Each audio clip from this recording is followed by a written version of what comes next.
तो आज सबसे पहले हम लोग उसमें टेक्सटाइल की शुरुआत करने जा रहे हैं। तो टेक्सटाइल, जैसा कि जब टेक्सटाइल का हम लोग नाम सुनते हैं तो हमारे दिमाग में सबसे पहले फैब्रिक का नाम आता है कि हाँ कोई गारमेंट होगा। तो जो भी फैब्रिक है हमारी, उसकी सबसे स्मॉलेस्ट या सबसे छोटी इकाई क्या है, वो है आपकी फाइबर।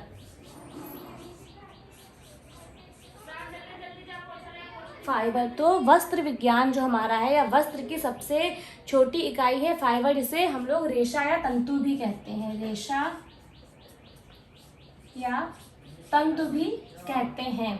तो फाइबर जब भी बनता है, तो फैब्रिक जब बनता है तो वो हमारा, उसका सबसे छोटी इकाई फाइबर है। फाइबर से बनता है हमारा यार्न, और यार्न से बनता है फैब्रिक। फैब्रिक यानी कि कपड़ा। फैब्रिक जो भी होता है, सबसे पहले टेक्सटाइल में पढ़ते हैं तो फाइबर के बारे में पढ़ते हैं कि फाइबर हमारा कैसे बनता है। तो जो फाइबर है वो किसी एक मॉलिक्यूल या एटम से बनता है। ये हमारा फाइबर मॉलिक्यूल या एटम से बनता है। उससे जो मॉलिक्यूल्स मिलके बनाते हैं मोनोमर्स। मोनोमर्स जो हमारा है, ये मोनोमर मिलके, आप मोनोमर और मोनोमर दोनों आपस में मोनोमर्स जुड़ते हैं और उससे बनता है हमारा पॉलीमर। तो जो मोनोमर है, मोनो का मतलब होता है वन और मर्स का मतलब होता है यूनिट या इकाई। तो एक इकाई इसकी, और पॉलीमर्स यानी कि पॉली मीन्स होता है बहुत, मैनी, और मर्स मीन्स यूनिट। तो जब ज़्यादा यानी कि मोनोमर्स मिलकर के बनते हैं पॉलीमर्स। जब मोनोमर्स पॉलीमर्स बनते हैं तो इस प्रोसेस को हम लोग कहते हैं पॉलीमराइजेशन। जैसा कि यूजीसी नेट के कोई पेपर में क्वेश्चन पूछे जाते हैं कि डिग्री ऑफ पॉलीमराइजेशन क्या है, तो उसमें अलग अलग फाइबर की डिग्री ऑफ पॉलीमराइजेशन होता है, जो हम आगे देखेंगे। तो उसे हम डीपी भी शॉर्ट में बोलते हैं। तो जब ये पॉलीमर्स हमारा बनता है, पॉलीमर मिलके हमें हमारा फाइबर बनाते हैं। तो फाइबर में हम लोग करते हैं ट्विस्टिंग, यानी कि फाइबर को हम लोग ऐंठन देते हैं।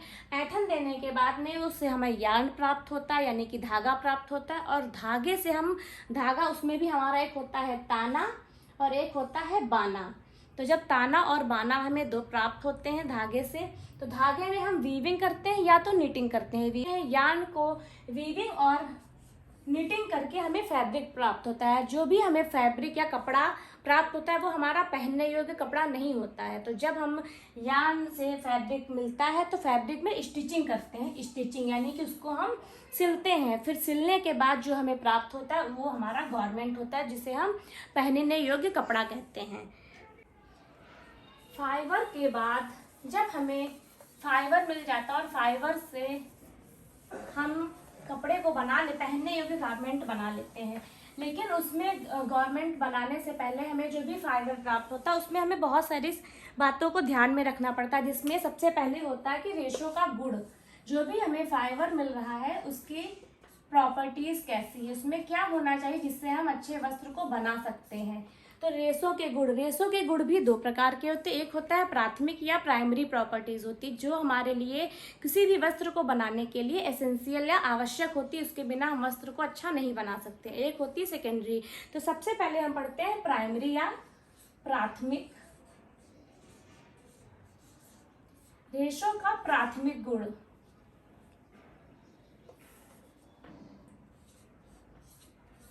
फर्स्ट हमारा है प्राथमिक गुण। तो रेशे के गुण हैं, तो सबसे पहले है हमारा उसमें लंबाई और उसकी चौड़ाई का अनुपात कितना है। जो भी हम रेशा जब बनाएंगे तो उसके लंबाई और चौड़ाई का अनुपात हमारा अच्छा होना चाहिए। अगर वो अनुपात सही नहीं होगा तो जो हमारा धागा बनेगा उसकी जो कताई है वो अच्छी नहीं हो पाएगी और धागा नहीं बन पाएगा। इसलिए कुछ उपयुक्त अनुपात माने गए हैं, जो है 350:1। ये सबसे उपयुक्त अनुपात है। लेकिन हर फाइबर का अनुपात अलग अलग होता है। जैसे कॉटन का होता है 1500:1, वूल का होता है 3000। इस तरह से जो भी हमारे अलग अलग फाइबर्स होते हैं उनका अनुपात भी जो है वो अलग अलग होता है। उसी के अकॉर्डिंग हम धागे को बनाते हैं।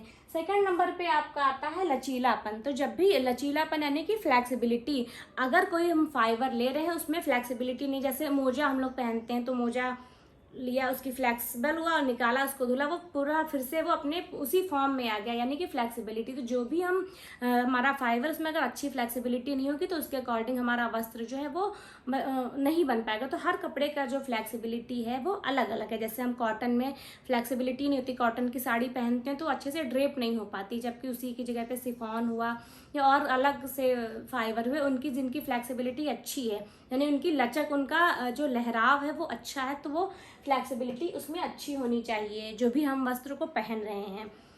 इसके बाद हमारा 3rd नंबर पे आता है मजबूती या टेंसिटी।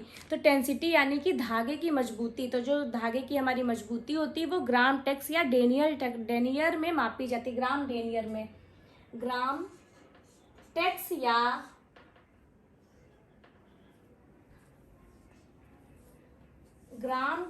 या ग्राम डेनियर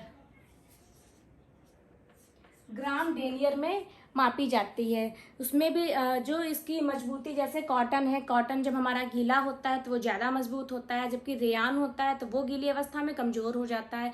इस तरह से जो भी हमारा फाइबर है वो कैसा है, उसकी मजबूती कैसी, वो मजबूत है या वो ख़राब है, उसके उसी जैसा हमारा फाइबर होगा, उसी से जो उससे बने वस्त्र होंगे वो भी उसी के अनुसार होंगे, वो मजबूत होंगे या वो बेकार हो जाएंगे। उसके बाद आता है कताई गुणवत्ता, यानी कि जो हमारा फाइबर, उसकी स्पिनिंग क्वालिटी कैसी है, जिसे हम कॉसिवनेस यानी कि सटने का गुण। कोई भी, जैसे कॉटन हमारा है, कॉटन में सटने का गुण या कॉसिवनेस ज़्यादा होता है।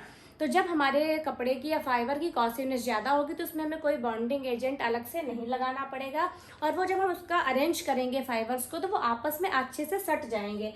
और अगर ये कॉसिवनेस जो है वो अच्छी नहीं होगा, उसमें उसका गुण अच्छा नहीं होगा, तो हमें अलग से उसका, जब भी हम उसको वस्त्र बनाएंगे उसका, तो अलग से फाइबर में हमें बॉन्डिंग एजेंट मिलाने पड़ेंगे, जिससे उसके सटने का गुण अच्छा हो पाए और हमारा फाइबर जो है, फैब्रिक मेरा यार्न अच्छा बन पाए। उसके बाद आता है एक रूपता या यूनिफॉर्मिटी। तो जो भी हमारा धागा हम या फाइबर लेते हैं उसमें एक रूपता का गुण अच्छा होना चाहिए। अगर उसमें फाइबर में एक रूपता नहीं होगा तो जब हम उससे यार्न बनाएंगे तो वो यार्न भी असमान हो जाएगा, वो कहीं पे मोटा होगा, कहीं पे पतला होगा।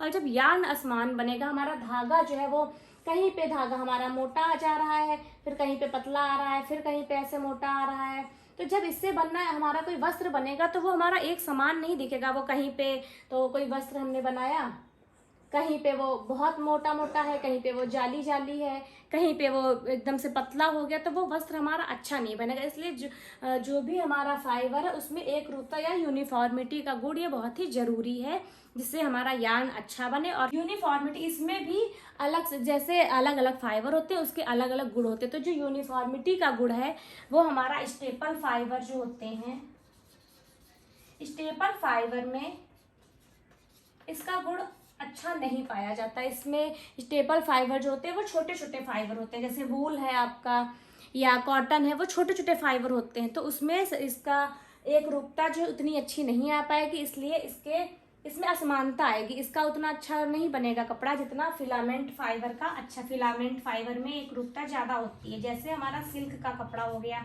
या मैन मेड हो गया, इसमें यूनिफॉर्मिटी ज़्यादा होगी। तो जो भी फिलामेंट है वो मैन मेड होंगे, या हमारा जो रेशम है वो भी फिलामेंट है, फिलामेंट फाइबर। तो फिलामेंट वो लंबा धागा होगा, जब धागा लंबा होगा तो उसमें बीच से टूटा नहीं होगा, तो उसमें एक समानता ज़्यादा अच्छी होगी।